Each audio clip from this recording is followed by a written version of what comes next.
कौन कौन से न्यूज ने आज मार्केट को इफेक्ट किया और मार्केट किस न्यूज की वजह से आज ऊपर था, वो हम जानने की कोशिश करेंगे इस वीडियो में। नमस्कार, मैं अजीत सिंह स्वागत करता हूं चैनल ठाकुर कैपिटल में। हम देख रहे हैं डेली मार्केट रिव्यू। अगर हम लोग देखें तो आज आरबीआई पॉलिसी थी, मॉनेटरी पॉलिसी। तो मॉनेटरी पॉलिसी में रेपो रेट और रिवर्स रेपो रेट दोनों अनचेंज किए हुए। जो रेपो रेट है वो 4% और रिवर्स रेपो रेट 3.35%। अगर हम लोग रेपो रेट की बात करें तो रेपो रेट पे आरबीआई बैंक्स को लोन देती है और रिवर्स रेपो रेट पे जो बैंक के पास एक्सेस फंड पड़े होते हैं वो बैंक आरबीआई को देता है। तो इस तरीके से जो इन्फ्लेशन और ग्रोथ दोनों को फोकस करती है आरबीआई। आरबीआई का जो फोकस है अभी फिलहाल आज के कमेंट्री में ये समझ में आया कि वो फोकस पे रखना मतलब ग्रोथ पे रखना चाहती है।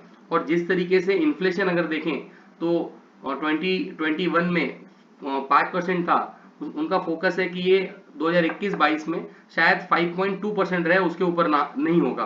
और वो ग्रोथ को ज्यादा फोकस करना चाहते हैं, इसीलिए एक उनके बातों से ऐसा सेंटीमेंट मार्केट को लगा कि शायद आने वाले टाइम में जो जो रेपो रेट और रिवर्स रेपो रेट है शायद और कम होंगे और ब्याज और सस्ती होगी।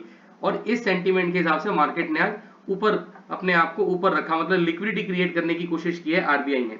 अगर आरबीआई ने एक ग्रोथ FY22 में अगर देखें तो 10.5% का ग्रोथ रखा है कि शायद जो भारत की इकोनॉमी है, जीडीपी है, वो 10.5% के हिसाब से ग्रो करेगी।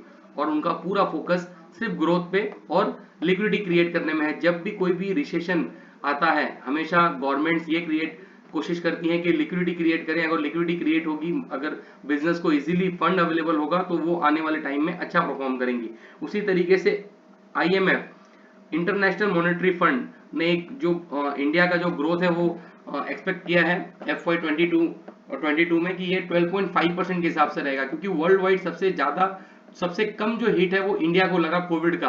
कंपेयर करें हम लोग अमेरिका, जो जैसे वहां पे डेथ हुआ उसके हिसाब से हम लोग बात करें तो सबसे जो हिट है कम वो इंडिया को लगा है। तो उनको ऐसा लगता है कि आने वाले FY22 में जो इंडिया है वो 12.5% से ग्रो करेगा। अभी हम लोग देखते हैं चार्ट पे कि किस तरीके से आज चार्ट ने अपने आप को ऊपर नीचे किया है और आगे क्या हो सकता है वो चार्ट की हेल्प से हम लोग जानने की कोशिश करेंगे। अगर हम लोग देखें, हम लोग ने पहले भी डेली मार्केट में बात की थी कि एक मार्केट ने इस जोन को प्रॉपरली एक सप्लाई जोन बनाया है, एक रेजिस्टेंस जोन बनाया है। जब भी यहाँ पे जब भी मार्केट जाता है एक सेलिंग प्रेशर मार्केट को देखने मिलता है। हम लोग निफ्टी का चार्ट देख रहे हैं आर्ली कैंडल पे।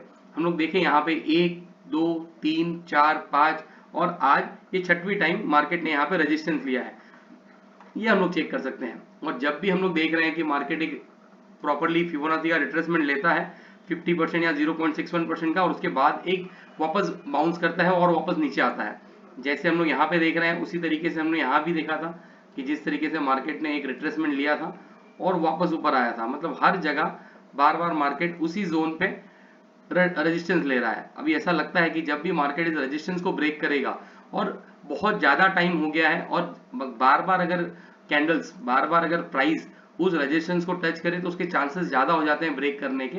जैसे कि हम लोग बार बार देख रहे हैं कि एक ही प्राइस को more than 5 to 6 time price ने टेस्ट किया है। तो ऐसा लगता है कि ये प्राइस को जल्द से जल्द ब्रेक करेगा।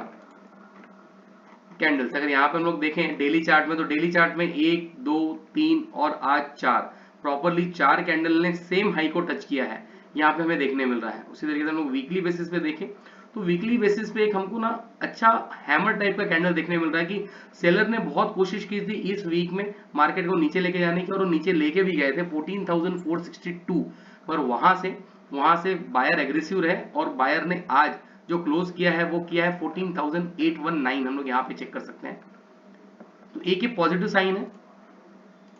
अगर हम लोग मंथली बेसिस पे देखें तो मंथली बेसिस पे भी 128 पॉइंट निफ्टी प्लस है। अब अगर हम लोग बैंक निफ्टी देखें तो बैंक निफ्टी में हमको प्रेशर देखने मिल रहा है। अगर हम लोग यहाँ पे चेक करें तो बैंक निफ्टी ने अपने कल के लो को ब्रेक कर दिया, मतलब 4 तारीख के लो को हम लोग यहाँ पे चेक कर रहे हैं, और एक लो ब्रेक करने के बाद फिर एक वापस अप ट्रेंडिंग हुआ। यहाँ पे हम लोग चेक कर रहे हैं कि जितना जितना जितना निफ्टी प्लस है उतने बैंक निफ्टी में हमको स्ट्रेंथ नहीं दिखती।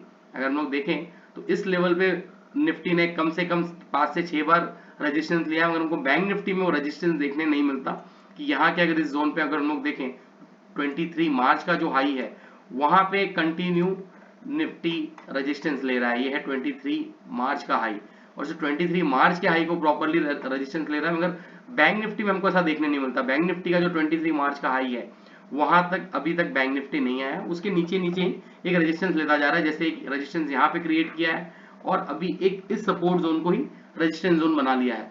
अगर हम लोग ये देख सकते हैं कि आने वाले टाइम में बैंक निफ्टी में अगर स्ट्रेंथ दिखे तो जब तक बैंक निफ्टी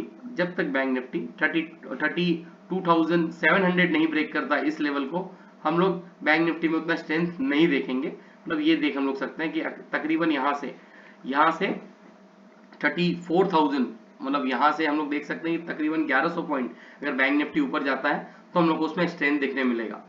अगर हम लोग डेली कैंडल पे देखें तो डेली कैंडल में प्रॉपरली कंटिन्यू एक शॉर्टफॉल है, एक कंटिन्यू नीचे जाता जा रहा है। आज एक हम लोग कुछ बुलिश एंगल्फिंग टाइप का कैंडल देखने मिला है डाउन साइड में, मतलब ये कोई रिवर्सल भी हो सकता है, भरोसा नहीं, पर एक बार देखना पड़ेगा हमको बड़े टाइम फ्रेम पे कि बड़ा टाइम फ्रेम क्या सपोर्ट कर रहा है।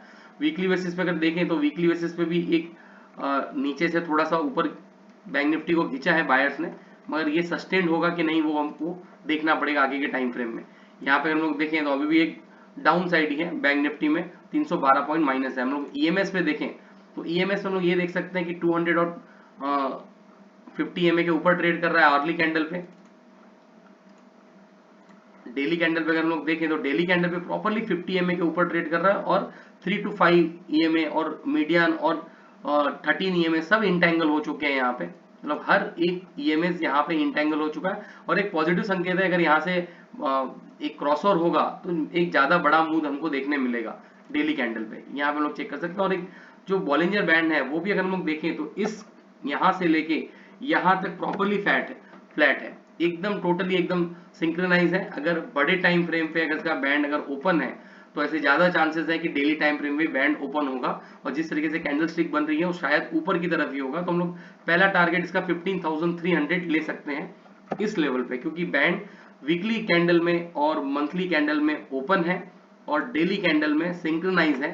तो आने वाले टाइम में बैंड ऊपर की तरफ फटेगा ऐसा देख के लगता है, जो हमेशा होता है। हम लोग ने यहाँ पे भी अलग अलग टाइम फ्रेम पे देखा है पहले भी, देखते हैं आगे क्या होता है। अगर हम लोग वीकली बेसिस पे देखें तो वीकली बेसिस पे भी एक निफ्टी में हमको स्ट्रेंथ देखने मिल रहा है और 5 EMA और 13 EMA और 3 EMA के ऊपर ट्रेड कर रहा है अभी भी बैंक निफ्टी, मंथली कैंडल पे भी ऊपर ट्रेड कर रहा है। अगर हम लोग बैंक निफ्टी में देखें तो बैंक निफ्टी ने आज 50 EMA का रेजिस्टेंस लिया अर्ली कैंडल पे और एक वापस एक शायद हायर लो बनाए और उसके बाद ऊपर जाने की कोशिश करे। अगर हम लोग निफ्टी को देखें तो निफ्टी ऑलरेडी 50 EMA के ऊपर ट्रेड कर रहा है अर्ली कैंडल पे। यहाँ पे हम लोग देखें तो 50 EMA के नीचे ट्रेड कर रहा है डेली कैंडल पे और जो निफ्टी है वो 50 EMA के ऊपर ट्रेड कर रहा है। तो देखते हैं कि बैंक निफ्टी कब इसको प्रॉपरली मूव आउट करेगा कि वो भी 50 EMA के ऊपर ट्रेड करे। यहाँ पे हम लोग देखें तो मीडियन का सपोर्ट लेते हुए बैंक निफ्टी ने अपने आप को अप ट्रेंडिंग रखा हुआ है।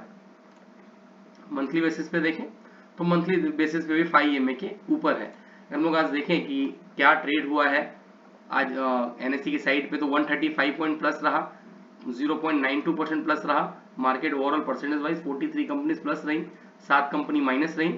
JSW steel, Wipro, SBI, IndusInd bank और SBI लाइफ ये प्लस रहे। अगर हम लोग माइनस में गए तो Adani port, Tata consumer, UPL, NTPC और टाइटन ये माइनस में रहे। मोस्ट एक्टिव शेयर्स अगर हम लोग देखें तो Adani port, Adani enterprises, Reliance industry, HDFC bank और SBI में सबसे ज्यादा वैल्यू की ट्रेड हुई। क्वांटिटी ट्रेड अगर कहें तो idea, Adani port, PNB, Adani power और IDFC फर्स्ट में क्वांटिटी ट्रेडेड ज्यादा हुई, ये हम लोग चेक कर सकते हैं। अगर हम लोग FIS का डेटा समझने की कोशिश करें कि FIS ने आज क्या बाइंग की है, शायद ये डेटा ना है क्योंकि हम ये वीडियो 4:30 बजे बना रहे हैं, पर हमको कल का जरूर देखने को मिलेगा। अगर हम लोग देखें तो कल 6 अप्रैल को FIS ने 1092.75 करोड़ का नेट में कैश में माल सेल आउट किया था, तो वो मार्केट में प्रॉफिट बुकिंग करते हमको दिख रहे हैं। अगर आपको थोड़ा सा भी स्टॉक मार्केट में अपडेट कर पा रहे हैं, कुछ बता पा रहे हैं, तो प्लीज चैनल को सब्सक्राइब करें, शेयर करें, कमेंट करें, जरूर सब्सक्राइब करें। नमस्कार, धन्यवाद।